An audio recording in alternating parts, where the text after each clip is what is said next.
इसी आस में मैं यहाँ पर जीती रहूंगी। बस मुझे कुछ नहीं चाहिए, इसी चबूतरे पर सोने दो, इसी चबूतरे पर रहने दो। कहते हैं उस मकान मालिक ने उस माँ की बाहों को थामा और कहा कि माँ तू चबूतरे में नहीं रहेगी, इतने सारे कमरे यहाँ हैं, एक कमरा में तेरे नाम करता हूँ।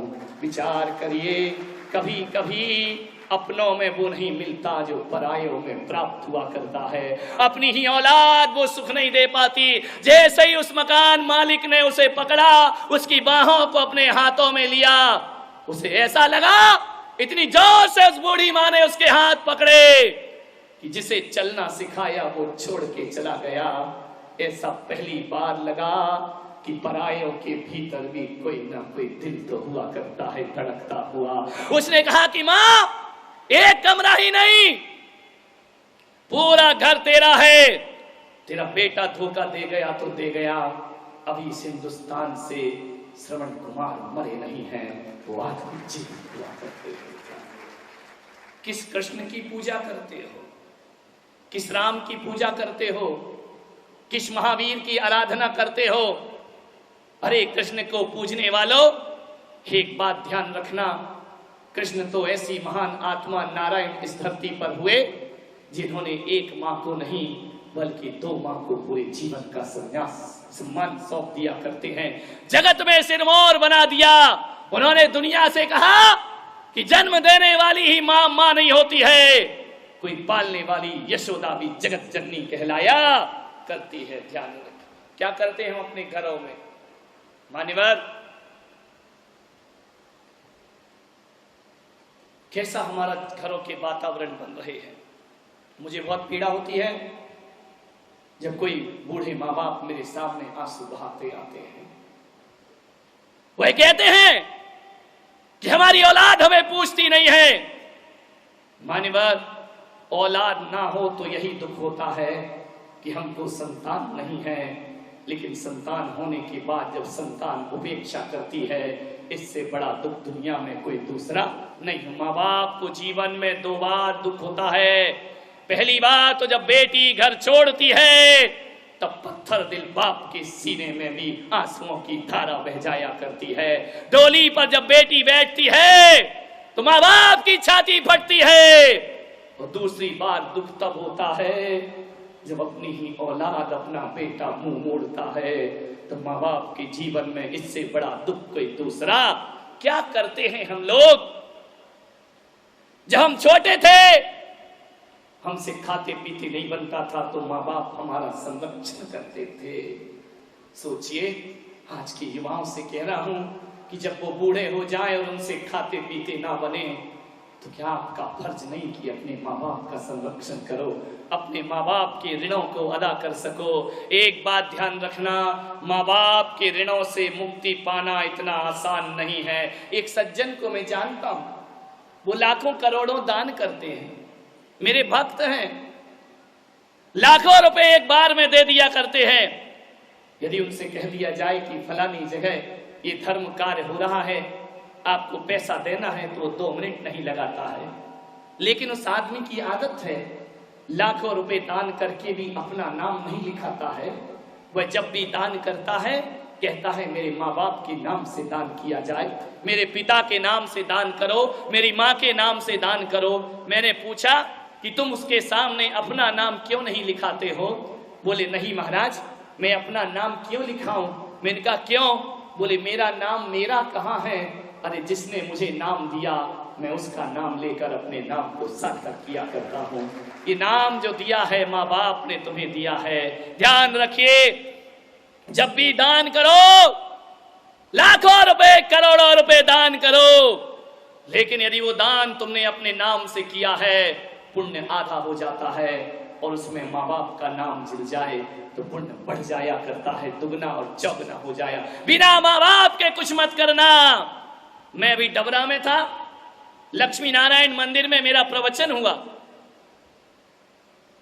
नरोत्तम जी शर्मा जो वहां पर मंत्री हैं, वह मुझे लेकर के गए कि मेरे लक्ष्मी नारायण मंदिर में आपका उपदेश होना चाहिए। मैं गया और जाकर के मैंने जैसे उस मंदिर को देखा, मैंने उसके पीठ पर हाथ रखा। मालूम है कैसा है वह मंदिर? होगा बहुत खूबसूरत। लोग कहते हैं इतना सुंदर मंदिर है, कितनी अच्छी नक्काशी है, कितना बढ़िया व्यवस्था है। मैंने वो सब नहीं देखा। जैसे ही मैं मंदिर में पहुंचा तो मैं क्या देखता हूँ, मंदिर के दरवाजों में उनके माता पिता के स्टैच्यू लगे हुए हैं, हाथ जोड़कर वे भगवान के सामने खड़े। मैंने कहा ये किसकी मूर्ति है? मालूम है वो शख्स क्या बोलते हैं कि अंदर जो भगवान बैठा है वो दुनिया के लक्ष्मी नारायण है, बाहर जो खड़े हैं ये मेरे लक्ष्मी नारायण हैं। इन्होंने मुझे बनाया है, इसलिए मंदिर बनाने से पहले मैंने माँ बाप की मूर्तियों का निर्माण। धन्य होते हैं ऐसे लोग। अरे ऋण अदा करो माँ बाप का। नादान होते हैं वो लोग जो मंदिरों में जाकर भगवान को माथा टेकते हैं। मैं विरोध नहीं करूंगा, मैं खुद मंदिर में जाकर भगवान को माथा टेकता हूं। लेकिन एक बात कहूंगा ग्वालियर वालों कि मंदिरों में भगवान को हम नमस्कार करते हैं, पूजा करते हैं। एक बात तो कभी सोचा करो कि मंदिर में हम उस भगवान की पूजा करते हैं जिसको हम ही बनाते हैं और हम ही पूजने लगते हैं। अरे मंदिर में वो भगवान है जिसका निर्माण हम करते हैं, और घर में तो वो भगवान है जो हमारा निर्माण किया करते हैं, जिसने हमें बनाया है। मैं सोचता हूं कि पत्थर की भगवान से पहले जीते जागते भगवान की पूजा होना चाहिए, उनकी भक्ति होना चाहिए। उन्हें मन के मंदिर में बिठाइए, जहां कहीं भी कुछ करो। मैं आज युवाओं से कहूंगा कि बिना माँ बाप के किया दान पुण्य धर्म जीवन में किसी काम के नहीं हुआ करता है। कुछ बनवाओ, एक कमरा माँ बाप के नाम से बनवाइए।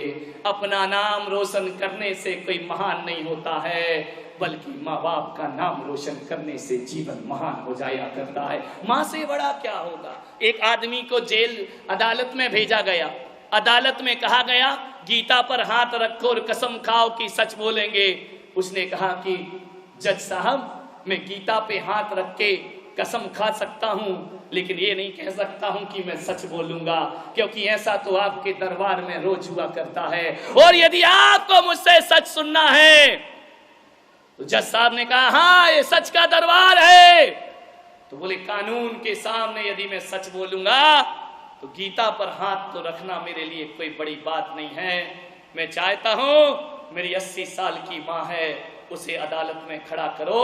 यदि मैंने उसके चरणों में हाथ रख दिया तो ये बंदा जिंदगी में कभी झूठ नहीं बोल पाएगा, क्योंकि मेरे लिए गीता से बड़ी मेरी माँ है, रामायण से बड़ी मेरी माँ है।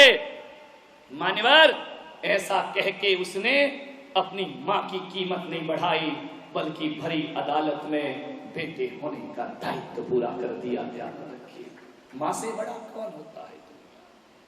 आपसे निवेदन करूंगा, आपके पास मोबाइल है, अधिकतर मोबाइलों में भगवान की फोटो है, मेरी फोटो भी लगा रखी है लोगों ने मोबाइलों में।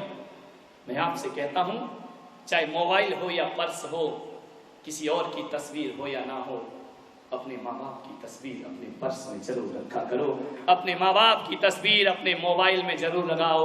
अपने माँ बाप की तस्वीर अपने लैपटॉप में लगा करके रखो, और जब जब वह तस्वीर देखो तो देख करके ये सोचना कि वो तस्वीर है जिसने मेरी तकदीर बनाई है। इस तस्वीर को मैं रोज सुबह उठ करके प्रणाम किया।